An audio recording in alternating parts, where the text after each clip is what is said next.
That radio chick Cheryl Lee here. Welcome to the Still Rocking It podcast, where we'll have music, news reviews and interviews with some of our favourite Australian musicians and artists. Today we catch up with a bit of a legend, a bit of a hero in the music business, in my humble opinion. We are speaking to Greg Donovan, and he is the founder and organiser of two iconic Australian music events. Firstly, the Birdsville Big Red Bash, and coming up very soon, this year's Broken Hill Mundi Mundi Bash. It's from 20 to 22nd of August. It's at Belmont Station on the Mundi Mundi Plains, 9 kilometres north of Silverton, 35 kilometres north of Broken Hill. Aussie music lovers and intrepid travellers from Australia will flock to the biggest event ever staged in Outback Australia, with a 15,000 strong crowd set to attend this year. I wish it was me. Let's find out from the horse's mouth, from humble beginnings to this amazing, amazing event. To catch up on podcasts from other favourite artists, simply go to thatradiochick.com.au. You're with Cheryl Lee, that radio chick, and I'd like to welcome into the Zoom room today a little bit of a hero of mine, Greg Donovan. He's the founder and organiser of the iconic event and sister event to the Birdsville Big Red Bash, Mundi Mundi. Hi, Cheryl Lee. Nice to be with you this morning. Thank you for joining us. Now, I went to my very first, my virgin trip, my only trip to Mundi Mundi in August 24, and it was amazing. Congratulations on such a world-class event. And from me, Greg, I am a five-star traveller. I'm not a camper. If I don't have room service, it's not good. It's not good. And a pool, and cocktails. Cocktails, of course, yes. But I had the best fun. You've put on such a well-run and spectacular event, and obviously it's grown and grown and grown over the years. Now, you gave up a perfectly good job to to start this bit of a passion project of yours, didn't you? So do you want to tell us about the very beginnings? Yeah, it's a bit of a weird way that I got into putting these festivals on. It was sort of never part of my life plan or journey at the time. It wasn't something I set out to do, but I was raising funds. My young son Stephen had type 1 diabetes. I've been raising funds, doing fundraising and awareness for that disease, mainly through running events. And we sort of staged these crazy 6-day running events out in the deserts in Birdsville. And the very first year we started these running events, we had John Williamson come along and sing to us up on the Big Red Dune to keep our runners and all of our volunteers for the running event motivated. And that sort of just sparked a little idea that, wow, it's how amazing it is to have, live music out in the desert here. It's really cool, and it's probably something more people would like to come and see. So why don't we just try and, do something more, make it a little bit of get a few more artists out here and have a bit more and sell some tickets and just see what happens. And that was the humble beginnings. I had a few hundred people at this running event, and then the next year we decided to have a sort of a 2-day music event separate to the running event and put that on. And look, it's, you learn a lot about putting on a festival when you've never been involved in any of that sort of thing before, never been involved in the music industry or anything. So we sort of started learning from scratch how everything works. And sort of suddenly we found out how much all of these things cost to put on, which is a lot. But, we learned the hard way, as you do, and, lost quite a bit of money going through that process, but decided, well, you had the vision by then, and let's just follow it and see where it takes us. And, from there, it's just grown crazy. I mean, the next year after that, I was been in the insurance world and in senior positions there, but I happened to be made redundant after 20 years with my employer, and being in my sort of just about in my mid-50s, I didn't want to go back into that world, and decided, well, that's it. That's a sign that this is what I've got to keep doing. So I took all that redundancy money and thought I've got to make this thing big, and went out and blew it all on hiring Jimmy Barnes to come out. Yeah. So what year was that very first year? Well, the very first year, when we would have our run in John Williamson, that was 2013. That was just a little gig for the runners, really. In 2014, we started off with a 2-day sort of festival. with a bunch of, we had great artists back then, and, we had people like James Rain and Daryl Braithwaite and Casey Chambers, but it was really hard to get it started, to get people right out to the back of Birdsville, back of beyond, to come out for a festival. That's when I got made redundant. After that, I'd lost a lot of money. Then I got made redundant. Oh, what do I do? Can put that money in super, but decided to keep going. And then it was 2015. Jimmy Barnes came along for the first time, and that really sort of put us on the map. We got a lot more people out in 2015, and then the word started to spread. And by the time we come around to 2016, and we decided, we'll get Jimmy back out again. He wanted to come out again, and we got Paul Kelly, and it just went crazy. And before we knew it, we'd sold out. So, it was. Sounds like it was meant to be that you got that redundancy and super schmooper, everyone can have super. Yeah. You've got a festival. Well, you've got two. Now, were you a music fan? Have you been a music fan throughout your life? Oh, yeah. I mean, I'm definitely a big music fan. I like to go to live music and gigs. I mean, I grew up on Sydney's northern beaches back in when I was young, back in the 80s, the pub rock days. And, we just go down to the local pub and we see INXS or Cold Chisel or Midnight Oil or, all of these great bands. And they were just at our local pubs. And the glory days. The glory days of pub rock in the 80s, I mean, I feel sorry for the kids nowadays. They don't have that thing that we grew up with. And yeah, so I guess, I've always loved live music and rock and roll and Aussie music and all of that. So, but I've never been involved in the industry at all. I've just always been a punter and, been part of that. Maybe you missed your calling, but you know what? Better late than never. Yeah, better late than never. Yeah. Now, so in the last 12 years, it's grown immensely. So you started out with the Big Red Bash. Congratulations, by the way. Last year, that was named Australia's best festival event, the Aust Tourism Awards. Well done. Yes. And the Mundi Mundi Bash at Broken Hill was a finalist in the category. So you're doing something right. Yeah. But I guess you've seen a lot of growth and changes over these years. So you're a bit of a sucker for punishment, actually. Like, you're already organising one. So you just thought, one, two. Who cares? Yeah. Well, it was my full-time job by then, and luckily I've got two of my kids. I won't say they're kids; they're adult children, are now in the business. Steve, my young son with type 1, and also my daughter Laura. They've been sort of working in the business the whole time with us, and so it's great to have sort of that family business way of working. And we just thought after particularly after 2016, where we sold out Big Red Bash for the first time, we knew what we were doing was really different, but it was really popular. And we thought, well, if we're going to build on this, we need to find another venue to also take this sort of model and concept to the people, but in a more accessible way. So all of those people with caravans or motorhomes that don't really want to hit the dirt roads to get the whole way to Birdsville, they can come and enjoy the same sort of festival, the same atmosphere, the same beautiful outback setting, but in a place that's a bit more accessible and easier to get to. And that's where Mundi Mundi came from. We searched around and we looked around and stumbled on Broken Hills and looked out the back of Broken Hills and found these beautiful red dirt plains. And thought, wow, this will be an awesome place to put a festival on, and started talking to the various property owners out there. And it took probably 3 years of work to get that up and going, but that's become really, really successful. And because of accessibility, I think we get more people there now than we do the Big Red Bash. Well, I think this year you're going to be upward of 15,000. I think it was 14 when we went 2 years ago. In those 12 years, you've probably seen a lot of changes. Obviously COVID would have been a bit of a challenge.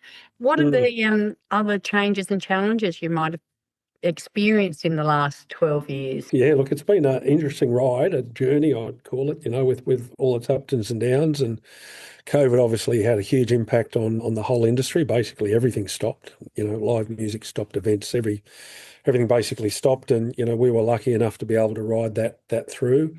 We had Big Red Bash. It was sold out by February 2020, the 2020 event. So it was fully sold out. We're ready to go, and all of a sudden COVID. But, luckily we rolled that over to 2021.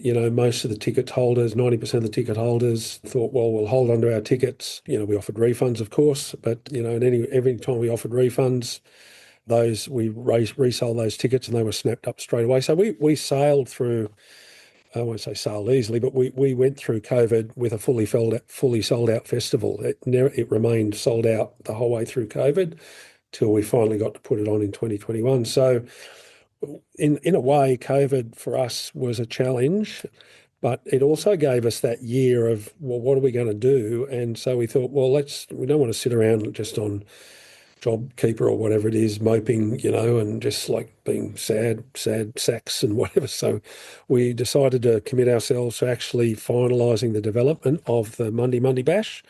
So by the time we started to come out of COVID, we'd actually were ready to launch this new festival. And, people thought we were a bit crazy, like this COVID lockdown, nobody can do this festival. What are you doing? Oh, we're just building a new festival. So that's what we did during COVID. But even since then, times have been challenging. It was a bit of a boom after COVID, but then, then it's come back a lot since then. We've seen the Australian festival landscape change a lot. A lot of the iconic larger festivals have fallen by the wayside. You've got your Splendour and your Falls, and Blues Fest has just gone broke, and so it's a challenging landscape. But I guess we've come into it, not as experienced festival organisers, but as an experienced business person, and tried to manage the thing as a business and keep all of our customers happy and make something that people love and people want, and we've been able to do that. It is so iconic. I think apart from obviously the amazing artists that you get out there, I think you've managed to incorporate so many other exciting events and things to do, and that it has become not just a music festival, but it's beyond a music festival. It's a whole family orientated event, and you can bring your dogs, and you've had some fabulous initiatives that have raised a lot of money for some very, very good charities. I was part of those when I went. So much fun. You've got the world record attempt for the Big Blue Day, which is as many people as possible dressed up in blue in a shape of Australia out there in the desert. Whose idea was that one?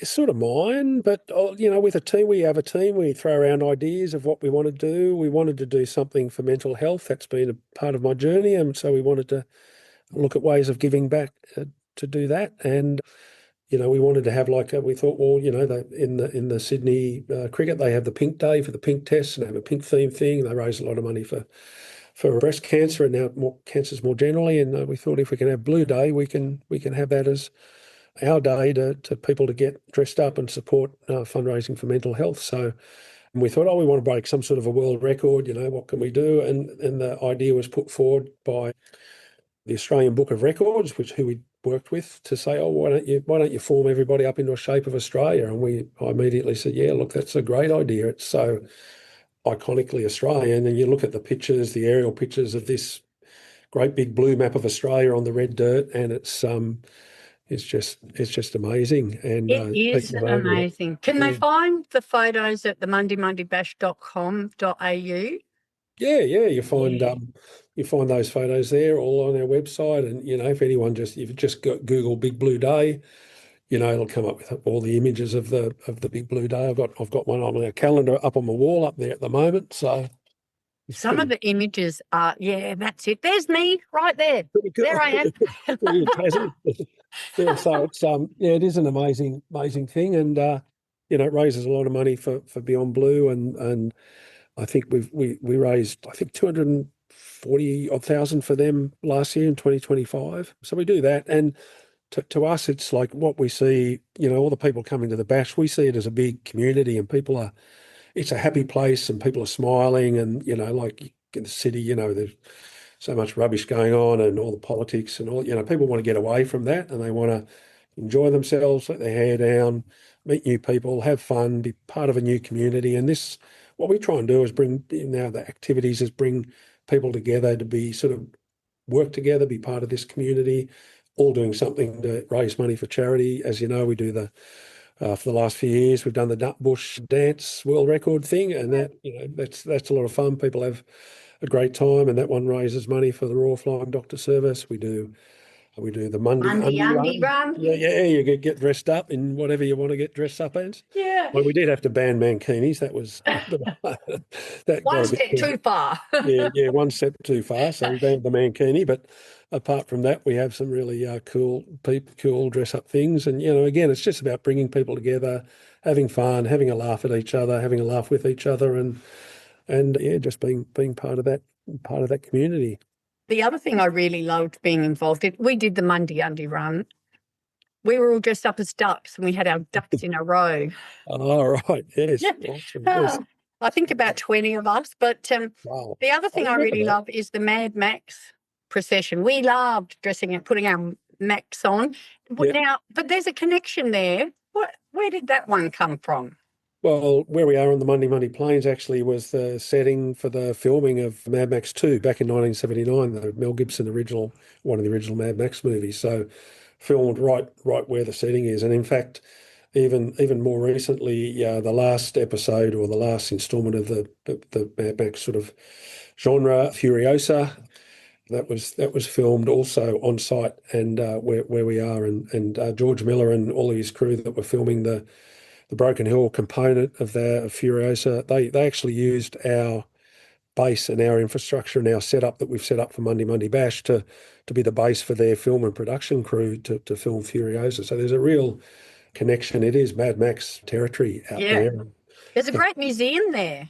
There is in Silverton. There's the Mad Max Museum, so people should visit that. There's a whole lot of great stuff in there, and we've built this. You wouldn't have seen it in 24, but last year we built this massive mining truck with a big stage on top of it, and all in Mad Max theme. So we've got that now. So we incorporate that into a lot of the fun stuff we do for the festival.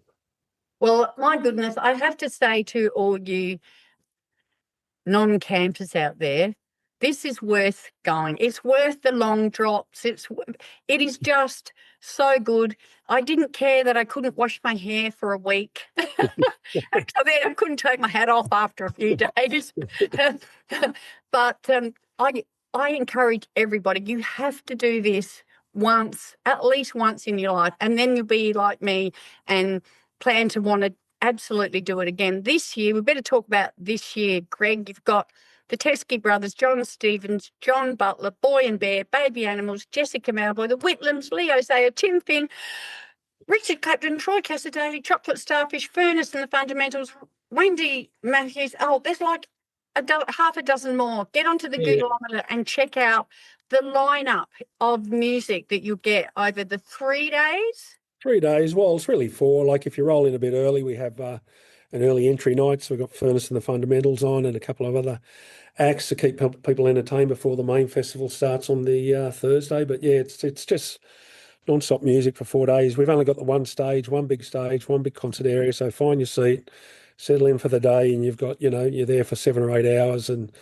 amazing music. And yeah, it's just being in that outback environment, just with the landscape that's around you and the sunrises and the sunsets that you get. Oh man, it's incredible. And as you say, you might not be a camper, but you don't have to be a camper. You could you're going to hire a motorhome, and the Hope motorhomes is you've got everything there: your bed, your kitchen, your loo, your shower if you want to shower and that sort of stuff. So there's plenty of ways to do it. You don't have to be someone with a caravan or a tent or whatever. You just hire one of these motorhomes or camper vans, and away you go.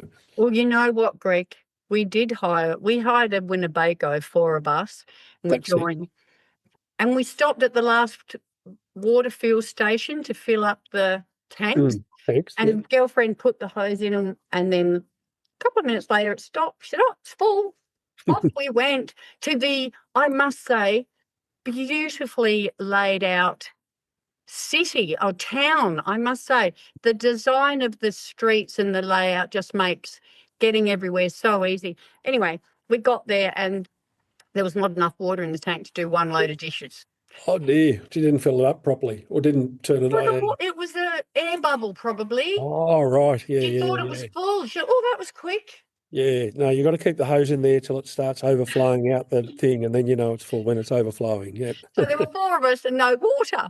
Oh dear. But, Oh, we survived and lived to tell the tale and had an absolutely amazing time. So even if you aren't a camper, do this. Get onto the Google. I'm going to get your tickets. If you haven't got time to get yourself organised this year, absolutely get on and get sorted annual leave, whatever you need to do to get there next year. Have you got a scoop for us who might be appearing next year, or is that still a Sarah? secret? Look, we're working on it. We've got a few already locked in there. We start, we start next year. We've started a few months ago next year, so we're well progressed. But all I can say is it's going to be another great lineup. But I Yeah. can't tell you. Can I put my order in? Yeah, absolutely. I Put your order. think Who do you want? you better get Jimmy Barnes back. Barnes, he hasn't been for a while. Yeah. Tell him Cheryl Lee said. Yeah. Okay. All right. All righty. I've got one more question for you. In these years, you've probably met so many artists. Now, have you met an artist that surprised you? Did someone really surprise you? Surprise you good? Surprise you bad?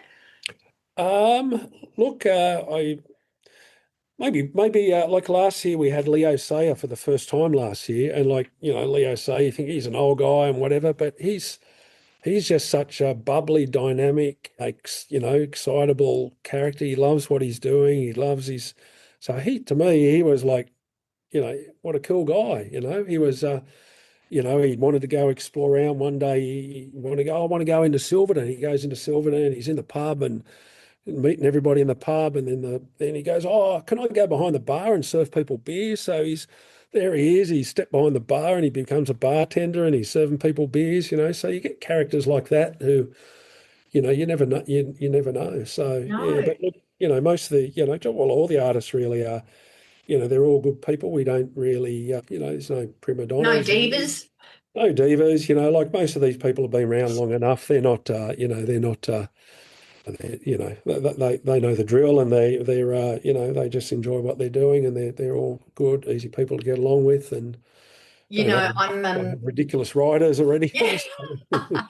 I'm not surprised that you say that about Leo Sayer, because hubby and I had another first this year. We rode the Harley over to Bright for the Brighter Days Festival. Oh yes, That's yep. another fabulous Australian festival. So for the first time we went, and Leo was on the bill. Yep. And when he did his sound check, he was just chatting to the audience. He was having a great time, really engaging with us all, watching the sound check. So I'm not surprised you say that.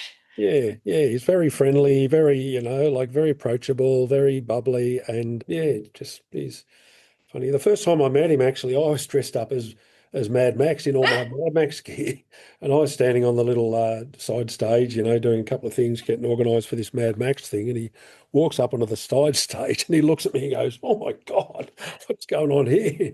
I go, "Who are you?" I said, "I'm Greg." I said, "I'm the promoter." "Oh, this is your event?" I said, "Yeah." He looks at me and goes, and I've been like my gun, and all my stuff, and I was a full complete replica Mad Max uniform on. So I love that. And you know what? Speaking of dressing up, so when I came, I interviewed a few of the artists. I can't remember now. Sarah McLeod, Furnace and the Fundamentals, Richard Clapton, Casey Barnes. I know a couple of others.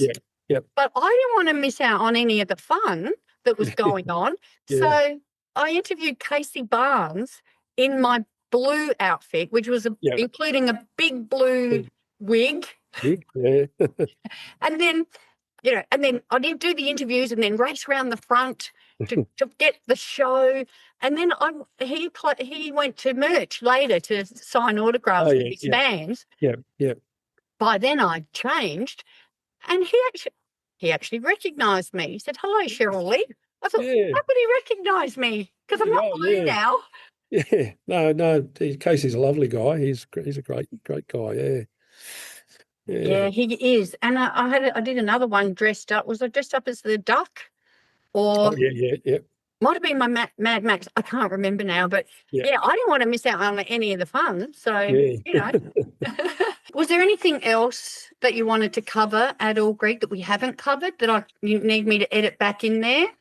No, I think so. That was a really good sort of run through of everything. I think you covered everything really well, and obviously, yeah, you know your stuff. You know you're speaking from experience, so that's good. I think. Walk the talk, isn't that what they say? Sure. So, Greg, I imagine now that this is the event on the social calendar out there. I bet it means a lot to the local community, the local tourism sector. Yeah, look, it's a huge driver of tourism, and not just in Broken Hill. Broken Hill's a huge beneficiary, but everywhere within, you draw a 500, 600, 700 kilometre radius circle around Broken Hill, and all of those towns and all of those tourism businesses and hospitality, people coming to the Bash generally will, try and make a week or two's holiday out of it, either taking extra time on the way there or back or both, and they visit a lot of places and spend their money. So all of those businesses in the wider region get huge benefits. I think Destination New South Wales estimate around $20 million is generated from extra spending off the back of the event. So, and Mundi Mundi's now effectively, it's the biggest event in Outback Australia. It's become the biggest event. So, yeah, it's a huge driver of tourism, and we're really proud that the difference it makes to all of those communities out there. You should be very proud. You've built an amazing, not just an event, but an institution, dare I say. So congratulations to you on that. And I shall see you down the front perhaps next year. I'll give you a wave. I'll be the one dressed up as Tina Turner. Yep, you'll be on the punter barrier down the front there. Yep. I'll be just one of the thousands of Tina Turners. Yeah. We got some new Tina stuff happening this year. I can't tell you too much, but yeah, we'll know in a week or so, hopefully. So yeah. Yay. So stay tuned. Get onto the www.mundimundibash.com.au. You can grab your tickets there as well. It's not too late. Yeah, and if you're interested in following the event, you can sign up to our newsletter and on the website and keep up to date with all things Mundi Mundi. All righty. Well, thank you so much for your time today and sharing all about this great Australian institution, and all the best with this year's event and, going forward. Thank you. Lovely to talk, Cheryl Lee. Awesome. Yeah. Thank you. Awesome. All right. Have a great day. No worries. Great to chat. We'll talk again. I'll see you at Mundi. See you on the red dirt. Yeah. Bye for now. See ya. You're with Cheryl Lee, that radio chick. Thank you so much for joining me on the Still Rocking It podcast. Hope to catch you again next time. Get out when you can, support Aussie music, and I'll see you down the front.